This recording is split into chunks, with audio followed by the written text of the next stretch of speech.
गर्भवती अंग्रेजन बहू के 12 बच्चे।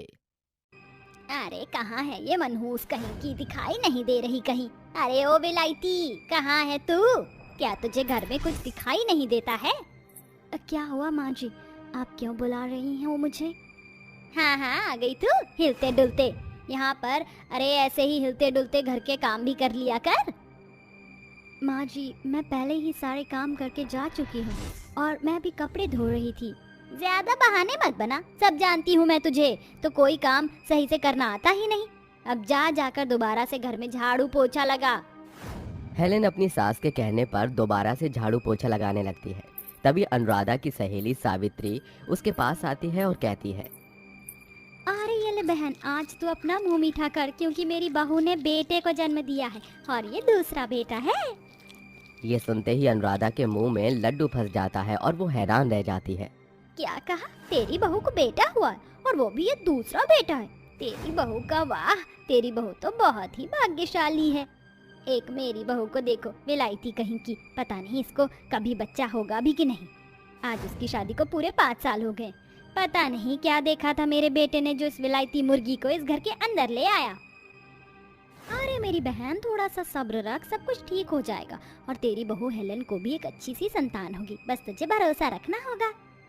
अरे भरोसे रखने लायक समय ही कहाँ बचा है। मुझे तो लगता है इसके चलते मेरी पीढ़ी आगे ही नहीं बढ़ पाएगी। अनुराधा अपना रोना रो रही होती है। वहीं उसकी ये सारी बातें उसकी बहू हेलेन दूर खड़ी सुन लेती है, जिसके चलते उसे बहुत बुरा लगता है और उसकी आंखों में आंसू आ जाते हैं और वो अपने मंदिर में श्री कृष्ण के सामने बैठकर रोने लगती है। हे प्रभु परमेश्वर, आपकी लीला अपरंपार है। क्यों आप मुझे ऐसे दुख दे रहे हो? कोई चमत्कार करो प्रभु। अपनी इस रास लीला के चलते मेरी परेशानी का हल करो प्रभु। हेलेन के इतना कहते ही श्री कृष्ण की मूर्ति के पीछे से एक अलग सी रोशनी निकलती है, जिसे हेलेन देखते ही रह जाती है। तभी उसे एक आवाज आती है, कृष्ण की ये लीला अपरंपार है। अब तुम अपने प्रभु श्री कृष्ण की लीला देखती जाओ। तभी रोशनी बंद हो जाती है, जिसके बाद हेलेन बहुत खुश होती है और चुपचाप घर के काम करने लगती है। 1-2 दिन बीतने के बाद अचानक से उसकी तबीयत खराब हो जाती है, जिसके चलते सूर्य डॉक्टर को घर पर बुला लेता है। डॉक्टर साहब, अच्छे से मेरी पत्नी का चेकअप करो, जरा बताओ तो सही उसे आखिर क्या हो गया है। चेकअप करने के बाद डॉक्टर सूर्या और उसकी माँ अनुराधा से कहता है, अरे घबराने की कोई बात नहीं है, सब कुछ बिल्कुल ठीक है। आपकी पत्नी अब माँ बनने वाली है और आप पिता। ये सुनते ही सूर्या खुशी से पागल हो जाता है और अपनी माँ को गले से लगा लेता है। देखा माँ, देखा माँ, मैंने कहता था कि एक दिन मैं बाप बनूंगा, लेकिन आपने कभी मेरी बात ही नहीं मानी। देखो, अब मैं बाप बनने वाला हूँ और मेरी हेलेन मुझे एक प्यारा सा बच्चा देगी। अरे ये तो बहुत खुशी की बात है। पता नहीं इस विलायती लड़की का बच्चा कैसा होगा। तुझे तो इतनी सारी इंडिया की लड़कियों में से केवल ये विलायती लड़की ही पसंद आई। अरे माँ, हेलेन और मैं एक दूसरे से बहुत प्यार करते हैं और वो मेरी जीवन साथी बनने के लिए बहुत अच्छी लड़की है। उसने हमेशा से मुझे समझा है। अब आप भी उसे समझो और इस समय आपकी उसे बहुत ज्यादा जरूरत है। सूर्या ऐसा कहने के बाद डॉक्टर को छोड़ने के लिए चला जाता है, जिसके बाद अनुराधा इस बात से बहुत खुश होती है कि अब उसकी बहू भी प्रेग्नेंट थी। ऐसे ही धीरे धीरे कुछ समय बीतने लगता है और अनुराधा अपनी बहू हेलेन का अच्छे से ख्याल रखने लगती है। अरे माँ जी, आप सारे दिन मेरी सेवा में ही लगी रहती हो। देखो, आप जाओ और थोड़ा सा आराम कर लो। अरे बहू, ये तू कैसी बातें कर रही है? तू नहीं जानती कि ये खुशी मेरे लिए कितनी मायने रखती है। अरे मैं तो बहुत ज्यादा खुश हूँ।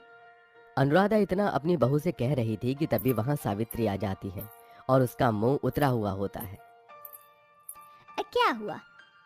तुम्हारा मुंह उतरा उतरा क्यों है? आज तुम्हारे घर में खुशियों का माहौल है, तुम्हें तो खुश होना चाहिए। अरे अब मैं तुझे क्या बताऊं। आज मैं अपनी बहू की सोनोग्राफी टेस्ट कराया था, जिसमें मुझे पता चला कि मेरी बहू को अब दोबारा से बच्चे होने वाले हैं और उसमें 2 जुड़वा लड़कियां हैं। अगर 2 लड़कियां हो गई तो फिर मुझे उनकी शादी में खर्चा भी ज्यादा ही करना होगा। ये तूने बिल्कुल सही कहा, लेकिन अब तू कर भी क्या सकती है? ये तो ऊपर वाले की देन है, इसमें कोई कुछ नहीं कर सकता। सावित्री अनुराधा की बात सुनने के बाद मायूस होते हुए वहां से चली जाती है। उसके जाते ही अनुराधा के मन में भी बच्चों के होने से पहले उनका विचार चलना शुरू हो जाता है। ऐसा कैसे हो सकता है? अगर मेरी बहू को भी लड़कियां हो गई तो मेरा भी खर्चा बहुत ज्यादा बढ़ जाएगा। मुझे अपनी बहू के पेट की एक बार सोनोग्राफी करवा लेनी चाहिए। वो ऐसा सोचकर शाम को अपने बेटे के आने का इंतजार करने लगती है। ओहो, रात के 10 बज गए हैं लेकिन अभी तक मेरा बेटा आया ही नहीं। पता नहीं कहाँ अटक गया है। तभी सूर्या दरवाजे से अंदर आता है, जिसके बाद उसकी माँ उसे देखते ही कहती है, अरे बेटा, आ गया तू? मुझे तेरा ही इंतजार था। देख, मुझे थोड़ी गड़बड़ी सी लग रही है। बहू का पेट 7वें महीने में भी 9वें महीने से भी ज्यादा दिख रहा है। कहीं इसके पेट में जुड़वा लड़कियां तो नहीं? अगर जुड़वा बच्चे होते हैं तो भी क्या दिक्कत है माँ, अच्छी ही तो बात है। अनुराधा को लड़की होने का बहुत ही खतरा लग रहा था। ऐसे ही वो इस डर में कुछ दिन तक और निकाल लेती है। आखिर में वो दिन भी आ जाता है जिस दिन हेलेन को लेबर पेन होता है और इसके चलते अनुराधा और सूर्या उसे हॉस्पिटल में ले आते हैं। हे भगवान, जैसा मैं चाहती हूँ बिल्कुल वैसा ही हो। कुछ ही देर में डॉक्टर बाहर आकर सूर्या और अनुराधा से कहते हैं, ऐसा करिश्मा मैंने पहले कभी नहीं देखा। अरे ये तो बहुत ही अजीब बात है कि एक औरत ने एक साथ 12 बच्चों को जन्म दिया है। आप तो बहुत ही भाग्यशाली हो जो आपके घर में पूरी क्रिकेट की टीम ने जन्म लिया है। 12 बच्चों के नाम सुनते ही अनुराधा की आंखें फटी की फटी रह जाती हैं। ओ भाई, अब तो हमारा भट्टा ही गुल हो जाएगा। अब तो कुछ भी नहीं बचेगा हमारे पास। अनुराधा और सूर्या हेलेन के पास जाते हैं और वहां उसके पास 12 बच्चों को देखकर वो हैरान हो जाते हैं। अरे मैंने तो सोचा ही नहीं था कि एक साथ हमें इतनी बड़ी टीम को संभालना होगा। लेकिन जो भी हो, ये भी एक भगवान का करिश्मा है। क्यों माँ जी, अब तो आप बहुत खुश होंगी। आपको ही पड़ी थी कि मेरे कोई बच्चे नहीं हो रहे हैं। ये लो, अब अपनी इन 12 पोतियों को आराम से संभालो। 1 नहीं, 2 नहीं, 3 नहीं, भगवान, ये तो पूरी 12 पोतियां हैं। अब हम इनकी परवरिश कैसे करेंगे? 12 बच्चों को देखकर अनुराधा को एक बहुत बड़ा झटका लगता है, लेकिन इसी के चलते अनुराधा को अच्छा खासा सबक मिल जाता है कि ज्यादा अच्छे की ख्वाहिश नहीं करनी चाहिए, जितना है उतने में ही खुश रहना चाहिए। अब अनुराधा उन 12 बच्चों को पालने में लग जाती है, जिसके बाद हेलेन खुशी खुशी अपने परिवार के साथ रहती है। उस दिन के बाद से अनुराधा संतान को लेकर हेलेन को कोई ताना नहीं मारती।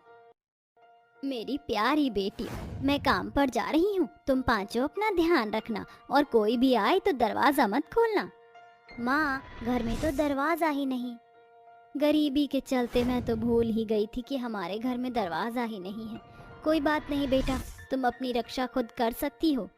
ऐसा कहने के बाद दुर्गेश्वरी काम के लिए निकल जाती है, जिसके बाद उसकी 5 बेटियां घर में एक दूसरे के साथ बैठी हुई बातें करने लगती हैं। माँ तो काम करने निकल गई, अब हम लोग क्या करें? करना क्या है? पूरे दिन भूखे रहना और शाम को माँ के आने का इंतजार करना।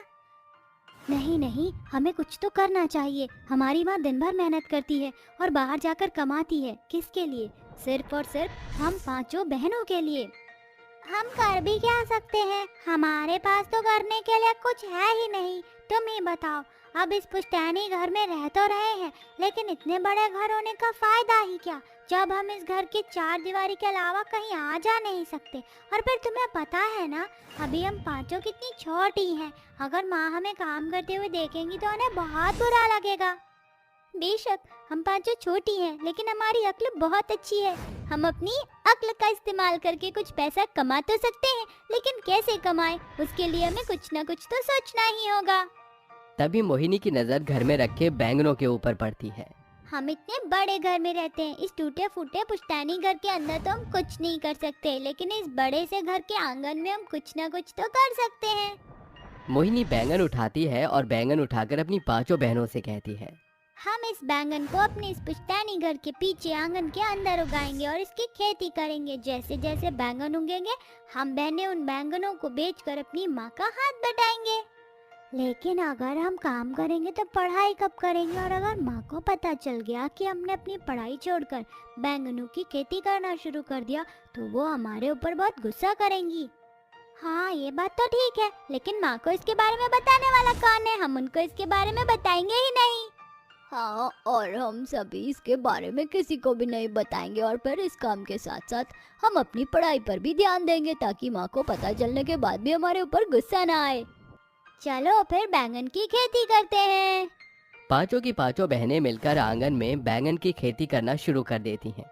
ऐसे ही वो सबसे पहले आंगन को अच्छे से साफ करती, फिर उसकी मिट्टी को खेती करने के लायक उपजाऊ बनाती और उनके अंदर बैंगन के बीज निकाल कर डाल देती, जिसमें उन पांचों बहनों की बहुत मेहनत लगती है। मैं तो बहुत थक गई हूँ। थकावट तो मुझे भी हो रही है, लेकिन इतनी मेहनत करके मजा बहुत आया। हाँ, तुमने बिल्कुल सही कहा। देखो, हमें बहुत देर हो गई है, अब हमें पढ़ाई करने के लिए चलने जाना चाहिए। माँ भी आने ही वाली होगी, शाम का वक्त हो रहा है। पूजा की बात सुनने के बाद उसकी चारों बहनें पढ़ाई करने के लिए चली जाती हैं। शाम ढलने के बाद दुर्गेश्वरी लोगों के घर से काम करके वापस घर लौट आती है, लेकिन उसका चेहरा उतरा होता है। क्या हुआ माँ, तुम्हारा चेहरा ऐसे उतरा हुआ क्यों है? क्या बताऊँ बेटी, आज मेरी मालकिन ने मुझे पैसे ही नहीं दिए। साग सब्जी कहाँ से लेकर आती, लेकिन जाने से पहले मैंने यहाँ पर कुछ बैंगन रखे थे। मैं सोच रही हूँ कि आज मैं बैंगन का भरता ही बना देती हूँ, लेकिन वह बैंगन कहाँ गए? बैंगन का नाम सुनते ही उसकी पांचों बेटियां शांत हो जाती हैं, जैसे उन्हें कोई सांप सूंघ गया हो। अरे माँ, हमने वो बैंगन दोपहर के खाने में बना लिए थे। दरअसल हमें बहुत जोर से भूख लगी थी। ये तुम पांचों ने क्या किया? रात के खाने के बारे में तो सोचते, लेकिन इतने सारे बैंगनों में से एक भी बैंगन यहाँ दिखाई नहीं दे रहा। तुम पांचों इतने सारे बैंगन कैसे खा सकती हो? दुर्गेश्वरी अपनी पांचों बेटियों को सुनाने लगती है। हम पांचों बहनें भूखी थी और हमने खा लिया था, लेकिन हमारे साथ साथ एक गौ माता भी थी जो हमारे दरवाजे पर आकर खड़ी हो गई थी। उसे भूखा देखा नहीं गया तो कुछ बैंगन उसे भी खिला दिए। अगर हमने बुरा किया तो माँ हमें माफ कर देना। दुर्गेश्वरी ये सुनने के बाद थोड़ी शांत हो जाती है, जिसके बाद वो कहती है, चलो ठीक है, तुम यहाँ रुको, मैं पड़ोस की काकी से कुछ चावल ले आती हूँ, आज वही बना लेंगे। दुर्गेश्वरी ऐसा कहकर अपनी बेटियों का पेट भरने के लिए अपने गांव की पड़ोस वाली काकी से थोड़े से चावल ले आती है और चावल उबाल कर उनके साथ चटनी बनाती है और अपनी 5 बेटियों के साथ खाने लगती है। तुमने पढ़ाई कैसे की? और कोई पढ़ाई में मदद चाहिए हो तो मुझे बता सकती हो। पढ़ाई तो ठीक ठाक हो गई माँ। आज हम पांचों बहनों ने एक दूसरे की मदद की, इसलिए हमें ज्यादा परेशानी नहीं हुई। ये सुनकर बहुत अच्छा लगा। तुम पांचों अब एक दूसरे की मदद करती हो और समझदार भी हो। ऐसे ही हमेशा रहना। दुर्गेश्वरी बहुत खुश थी। ऐसे ही कुछ समय बीत जाता है। एक दिन दुर्गेश्वरी अपने घर की साफ सफाई करते हुए घर के आंगन के पीछे पहुंच जाती है, जहां पर उसके आंगन में खूब सारे बैंगन की खेती होती है, जिसे देखकर दुर्गेश्वरी हैरान रह जाती है। हे भगवान, इतने सारे बैंगन, लेकिन इतने सारे बैंगन की खेती यहाँ हुई कैसे? दुर्गेश्वरी अपनी 5 बेटियों को आवाज लगाकर बुलाती है, जिसके बाद उसकी पांचों बेटियां उसे सब कुछ सच सच बता देती हैं।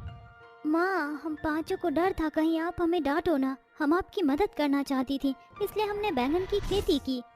माँ, अब हम इन बैंगनों को बेचकर अच्छे पैसे कमा सकते हैं। आपको लोगों के घर में झाड़ू पोछा करने की जरूरत नहीं होगी।